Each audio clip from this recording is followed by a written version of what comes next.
بسم اللہ الرحمن الرحیم۔ وہ عورتیں جو ٹانگیں اٹھانے کے بجائے گھوڑے بن کر ہم بستری کرواتے ہیں، اس کی 3 نشانیاں ہوتی ہیں۔ وہ عورتیں جو ٹانگیں اٹھانے کے بجائے گھوڑے بن کر ہم بستری کرواتے ہیں تو ایسی عورتوں کی چھاتی عموماً سائز میں بڑی ہوتی ہے۔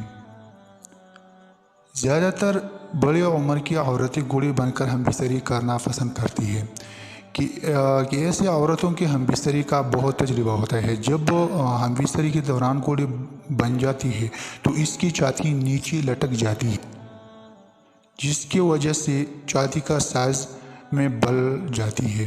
وہ عورتیں جو ٹانگیں اٹھانے کے بجائے گھوڑے بن کر ہم بستری کرواتی ہیں تو عموماً ایسے عورتوں کی کمر پتلی ہوتی ہے، کمزور ہوتی ہے، کیونکہ یہ پوزیشن کمزور لڑکیوں کے لیے فائدہ مند ہوتی ہے۔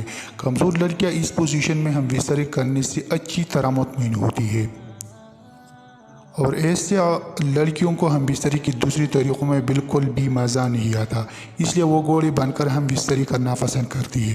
وہ عورتیں جو ٹانگیں اٹھانے کے بجائے گھوڑے بن کر ہم بستری کرنا پسند کرتے ہیں تو ایسی عورتوں کی ٹانگیں عموماً مضبوط اور بڑی ہوتی ہیں۔ اس کی وجہ یہ ہے کہ اس پوزیشن میں عورت کا سارا وزن عورت کے ٹانگوں پر ہوتا ہے، تو عورتیں اس پوزیشن کو بہت انجوائے کرتی ہیں۔